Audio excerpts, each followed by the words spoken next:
Mike McCool here in the Royal Examiner studio, and with me today is Tony Carter. Tony is running for Board of Supervisor from the Happy Creek District. Seems like you've done this before, Tony. Once or twice. I have. You've done it for quite a few years. You stepped away, but you're back again. So typically the first question I ask all candidates, why do you want to do this? It really came down to a meeting in November of last year where one of the supervisors had said something about why did we buy the old community center when we could have leased it for $1 till 2027. And then he tried to claim that was fiduciary malfeasance, I believe. Right. So again, part of the problem over there is there's really nobody in there with any historical knowledge. Not only are there relatively new supervisors, there's also relatively new staff, and nobody knew. So I felt like I had to go and at least let them know why we did that. And I understand, too, from the standpoint that a board will make a decision today, and you hope, well, you make it based on the information you have as of that time. Right. And you hope it stays, it holds up. And this one here, I think, is held up. And I just basically went to the meeting and said, we'd outgrown the old youth center. We needed a new community center. There was a grant available, but because the old youth center was in the floodplain, we couldn't get that. So we looked at the Villa Avenue site. And basically, we bought it for $500,000. We put $600,000 into it from local money, in addition to the $500,000, and we got a $700,000 grant that Congressman Frank Wolf helped us get. Which paid for the new library. It helped. It helped. But the thing is that it, basically, we put $1.1 million of local funds into that building. Right. And the last assessment was $2.1 million. That sounds like a good investment. I was going to say, exactly. Plus, it doesn't take into account how much the building's used. I know at one time they had the computer labs. I don't think they have that anymore. But, a lot of people meet down there for different meetings. Oh, yeah, it's every day of the week. It's got something going on there. Exactly. So I think overall it was a good investment, and I just wanted to point that out. And I don't know what exactly may be going on. I don't know if it may be ignorance on their part. And when I say that, it has the meaning of you ignore the facts or you don't know the facts. Or if it's one of these things where people they reach a conclusion and then they try to get the narrative to fit the conclusion. And I'll let people decide which it may be. But there again, it just seemed to be something that I needed to do just to lend my historical knowledge to what's going on now. Yeah, because I know you served for how many years? 20 years. And 20 years. And also 7.5 years on town council. Right. So you have a lot of historical knowledge, been around. Of course, some people have said, oh, we don't want any more of that they're involved in too many things from the past. But, so to saying if you forget your history, you have a tendency to repeat it. Exactly. That's right. So let's talk real quick. You brought up the library it seems to be basically the single issue in this election.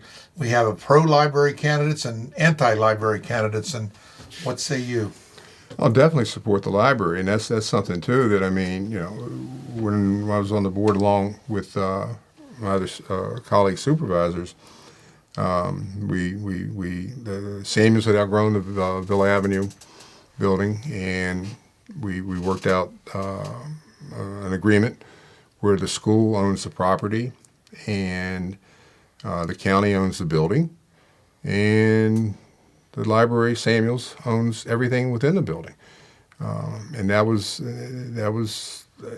I think it's worked out great. I mean, that Samuels had won the best library in the state recently.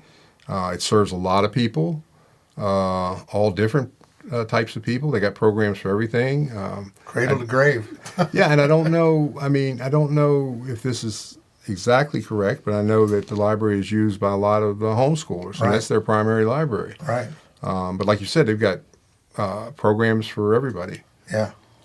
So what seems to be the issue on your mind of what the county's trying to do with the library? It almost sounds like they want to privatize it.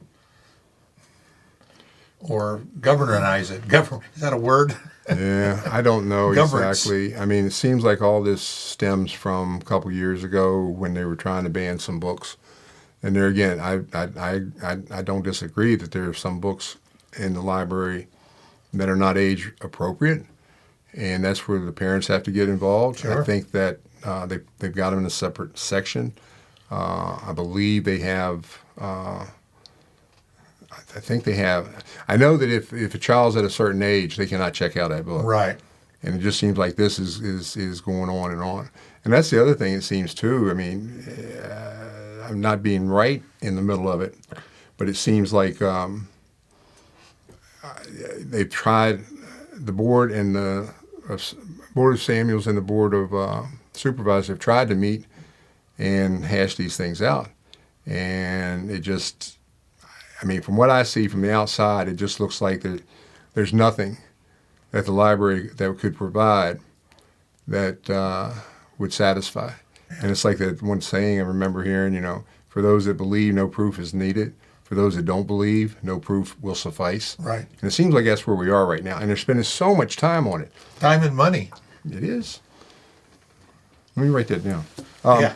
But the thing is, that's the thing that's going around now too, and it's just like, in a way, there's a lot of parrots out there.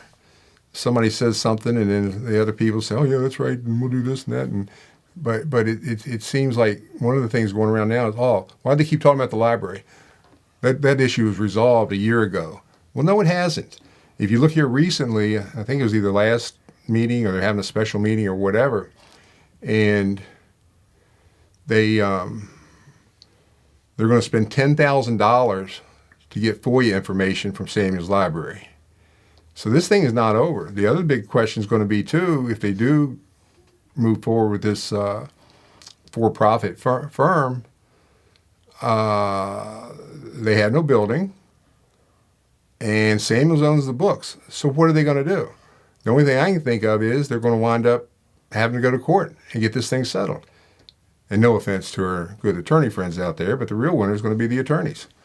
And so it's not over. It's a matter of sitting down. When I went to that meeting, I took two things. One was, you know, they were talking about cutting back on the maintenance of the building, which I didn't think that was right either, because if you're leasing the building to your renter, you don't expect the renter to pay for maintenance. So that was one thing. And then what was the other thing? The other thing was it just seems like, you know, they're just going on and not reaching any conclusion. Yeah. So other than the library, the next hot topic is data centers. I think some people think that's just a distraction for the library. What do you think? I would totally agree with that. I mean, I think they're trying to bring that up. Data centers, I mean, they have been huge in some of our surrounding counties. And somebody told me, I'm not sure if that's completely accurate, but they're generating roughly $1 billion in revenue to Loudoun County, which I think they've been able to decrease some of their taxes, maybe eliminate some. But my concern along those lines, what happens when the next technology comes along and now they've been used to that revenue? Mm-hmm. There's no doubt we need some additional revenue to help relieve some of the burden on our citizens.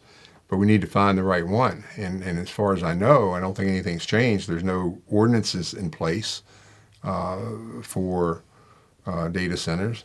And I've seen a lot of the information out there, some pro, most against. And the biggest concern I have is I don't know if we'd have the water resources. And I know you remember Walter Duncan used to be town manager and all, and I remember him telling me back in the 1930s, you were able to walk across the Shenandoah River. Yes. And here recently, I think in the last 5 years or so, there's been a couple instances where the town has to put in voluntary conservation, and I think even mandatory. Right. So and water's a big going out concern. to the river and taking the pipe and moving it up closer to the surface in order to get water pumped out of it. Yeah. Exactly. So yeah. I cannot see moving forward with data centers. So at this time, I don't see any reason to even talk about those. Again, I think it is, like you said, a red herring to take the focus off the library. Right. So you have a long list here of things you want to talk about. So what kind of points you want to make that kind of separate you from the other candidate? Well, the one thing, again, I go back to our board. I know one of them, my opponent or whatever, basically said that he supported fire and rescue and law enforcement. And that's good. We need to support those organizations. But the thing of it is, myself, along with the previous boards, we did those things. Anybody that has not been here probably for 15 years, they don't realize where we were.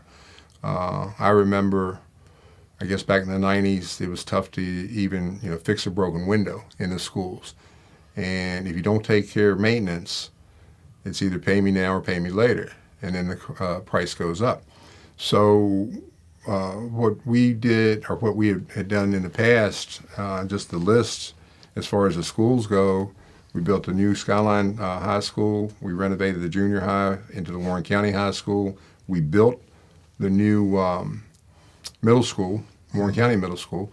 We changed the old Warren County High School into the Skyline Middle School. And when we first got the cost on that, they estimated around $24 million. Right. And because, unfortunately, we went through some recession, and the contractual price actually came back at $17 million. With some of those savings, we were able to do other projects. With the schools, when we had the budget, if they had come back with a surplus, we would turn that over to the schools for capital improvement projects, Right. which allowed us to renovate Ressie Jeffries. I think they just finished. It may have been started with LFK. Right, finished that. The HVAC system on E. Wilson Morrison. So And everybody loved that. yeah, oh, exactly. Yeah. So we did a lot then, and again, I graduated in 1978, and the Warren County High School was built in 1939, so it was like almost 40 years old. And I remember barely, it seemed like every 3 or 4 years they would have a referendum to build a new school, and it always turned failed. down. Always failed. Always failed. And so, we moved forward with that. And on top of that, we had excellent bond counsel. It seemed like every 6 months they were coming back and saying, well, we've decreased the 25 basis points, 50. We saved millions of dollars by continually redoing the stuff. And that was something too. I mean, I know it was brought up too about the $100 million debt that the county has right now. And I guess I kind of think about that too. Is there anybody out there that actually buys their house with cash? Right. And that's what we did. And there again, the cost of the money kind of goes down. So if we had to build all those things now, it'd probably be 2 or 3 times the Right. amount. As far as the fire and rescue, we let's see. When I was on council, they built the North Warren Fire Department. On the county, we built the new Riverton Fire Department. In addition, we built the public safety building, which housed both the sheriff and the fire department. At the time, I think when I first started, way back when, that was last century. Yeah. The only company that had 24/7 coverage was Company One. Right. And since that time, we expanded that. I think Linden has it, North Warren has it, I think Riverton has it. So and that's Yeah. a benefit to the. Everything has changed in the fire and rescue business. It's the days of all volunteers have almost disappeared. No. For a lot of reasons. But that's true with a lot of organizations. Sure. You just can't get people because they're busy Yeah. earning a living, Yeah. spending time with their family. We have a large commuter population, and by the time they beat the road for 2, 3, 4 hours, they're whipped and they get ready to do it again. Yeah. Then on weekends, they got their honey-do list. Right. And so just doesn't That always gets longer. Speaking of fire departments, I don't know if you're aware of the stories we've written about the Chester Gap Fire Department and how they want to change some funding things on that and take away their EMTs. You should check into that because that's a hot topic Yeah. right now. And all of them, it's all about funding. Right. It's all about, no one wants to raise taxes. No. And Chester Gap, I think it was Chester Gap, and I want to say Shenandoah Farms. They were kind of funded jointly by the surrounding counties. Right, they are, right. But Chester Gap is very important to Warren County Yeah. because you got Lakefront Royal Pointed Woods as far as first responders and all. Right. So, Well, they said out of 500 calls, 366, I believe, was the number was in Warren County. And so, Oh, yeah. so that's a big thing. Let's go on to some of the other topic here. How about economic development? Where do you? And that- tourism. That's well- because they're lumped together now. Yeah, and the thing of it is with just a second, I'm sorry. With economic development, and there again, that was a little bit before my time. And I know Bill Barnett, I think Rick Novak, Right. they formed something called CDAC, which was Community Economic Development Action Committee. Because back before then, you really just had the IDA, which was created by the state for localities to bring in economic development. So what they did, they expanded it. And if I remember correctly, they looked at industrial, commercial, tourism, and schools. I think schools kind of fell by the wayside. And that's when they renamed it the Economic Development Authority. But the IDA is still in place because that's where they Sure. can do different legality things. And in that 25 years or whatever, I've seen, I don't know how many different alliterations, consultants, plans, and what I've always found is coming up with a plan's easy. Implementing the plan is difficult, and especially when there's no real institutional knowledge. I'm not blaming, I'm not saying that it's the town's fault, but especially with a town where you have basically 4 seats open every 2 years, it makes it difficult to continue on with what you started because everybody has their own idea. But Yeah.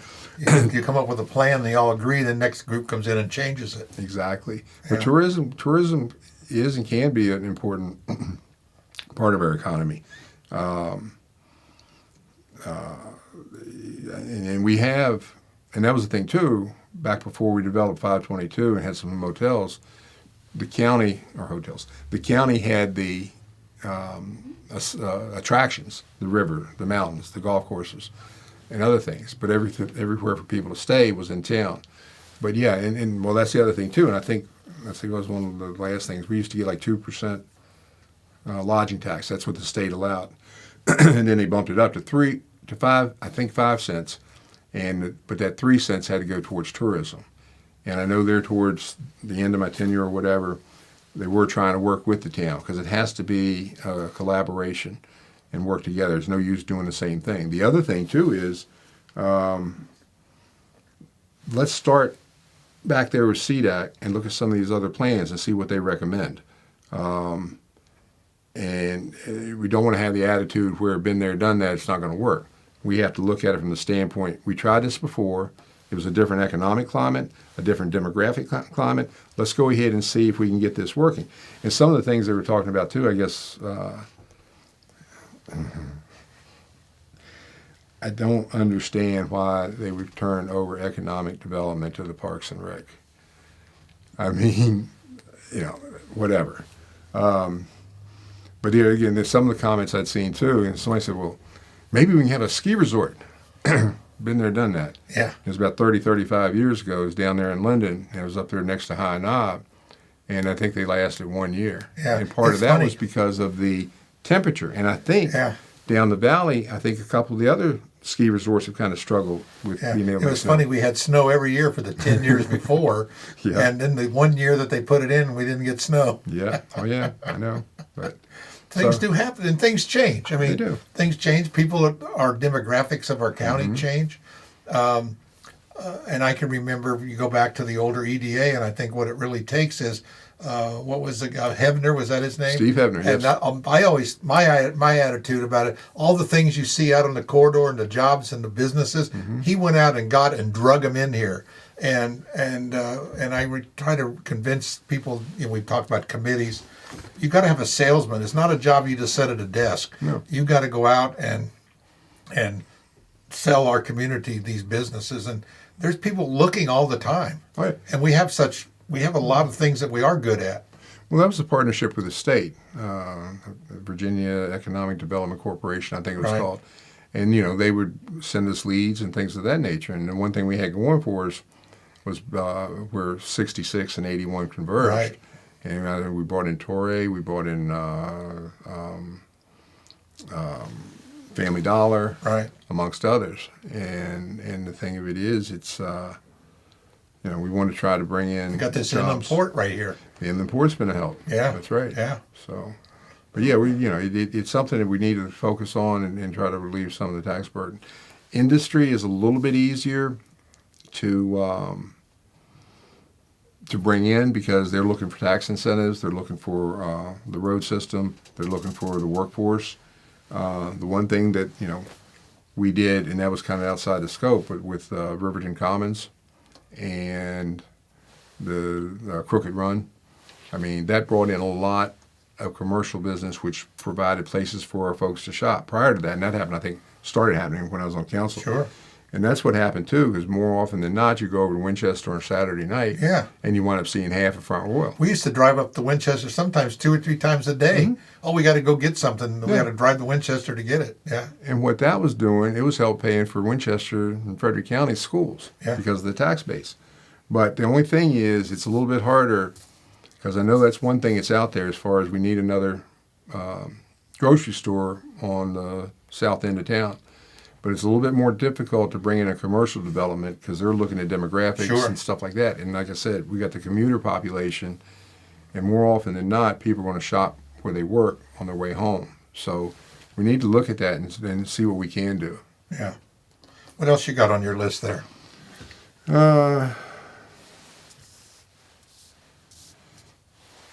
Let's see. Because I don't want you to come by and say, boy, I wish we'd have talked about that. No.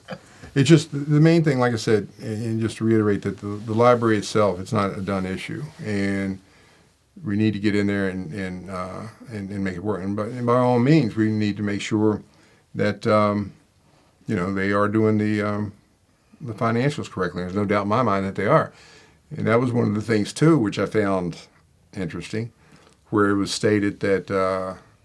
We're giving so much money. And there again, when the library came to us with the other nonprofits, we never gave them everything they asked for. But I think them, along with all the other nonprofits, the sanitary districts, they have to provide us with an audit to show that. But, I think the statement was made something about, what was it? With the statement was made that, the taxpayers don't have any say in that, in the money given to the library. And I refuted that too. I said, first off, they come to you with their budget request. You, the Board of Supervisors, look it over. You had somebody on the Samuels Library Board, and you all make the final decision. And I guess I wonder, who elected the Board of Supervisors? The taxpayers? Yes. So there was oversight. There's There was insight. yes. There was. There's no doubt about it. So that was one of the things too. So we'll have to see what happens. And like I said, the other thing too, just to touch on, it does seem like there's a small group of people that are kind of trying to run things. And like somebody said, it's like the tail wagging the dog. And if you look at it, there's a lot of one saying this and the other one saying the same thing. And that was the other thing too. I remember 40 years ago, I saw an HBO sports show, and at the end of it, I don't know who to attribute the saying to, but it says, "When we all think the same, nobody thinks at all." And I'm afraid that's what's going on right now. The mindset is there. They've reached the conclusion. Now let's see how we can make this work. The other thing too is it's another word that's being bandied around a lot everywhere, transparent. I'm all in favor of transparency. However, sometimes transparency can be used to kind of mislead or to overwhelm somebody. Yeah. I don't really follow that rule from the standpoint that it's best to be able to say something in 50 words where instead of 500, I usually go the 500 route. But you get to that point where you get so much information, and it should all be out there, but then people just kind of, not that they can't understand it, but they may not have the time, and it gets so difficult because they're just overwhelmed. I think when I was on the board, the agendas were like maybe 100 pages, and now I've heard them being 800 to 1,000, and that's good to have it out there, but it's hard for people to really keep up with it. I guess the only other thing would be, well, getting back to when I ran 5 times. 3 times I ran unopposed. And I still haven't figured out if I was doing such a good job or nobody else was crazy enough to do it. Some of both. Probably. But I think people do deserve a choice. Back in the day, too, when I ran, all I had to worry about was, no offense, the newspapers. And, if they misquoted or whatever. And now you've got social media and people get on there and voice their opinion, what's good. Sometimes they're on target, sometimes they're not. But overall, I think people should at least have an option, one way or the other. And I think there's a clear option for the board seats in both districts, pro-library or not, or going that route. So, like I said, voters do have an option, and primary is June 17th. Right. And early voting has commenced, so that's another option as well. So it's important for people to get out and vote, and not just for people that have kept up with it, but also let your neighbors know. Because like I say, going back to the commuters, going back to people, and it's just not this election. I remember, I guess the town changed their elections from May to Back November. in November, right. And so when people would go to vote for the president, they get a sample ballot handed to them, and it would say, president, representative, whatever, but then it would say town council. And a lot of people would say, town council? I didn't even know we had one. Right. And there again, I understand, because people are so busy. But the last thing I'll say, too, is, I went out to gather my signatures, and I focused on people that I've known through the years. And that was a good thing and a bad thing. It was great because I got to see people that I'd not seen for a long time. But I didn't make too much progress because I like to talk. But it was good catching up with everybody. Sure. The other thing that's been a good experience, too, is not only did I reconnect with a lot of people I hadn't seen in a long time, I've also come across a lot of good people who are involved in the community and they want to see us move forward. So I think we can do that. I hope we can. I guess one other thing is I know that being around that long, you're bound to make decisions that some people won't be happy with. Somebody told me you make a decision and you only tick off 2%.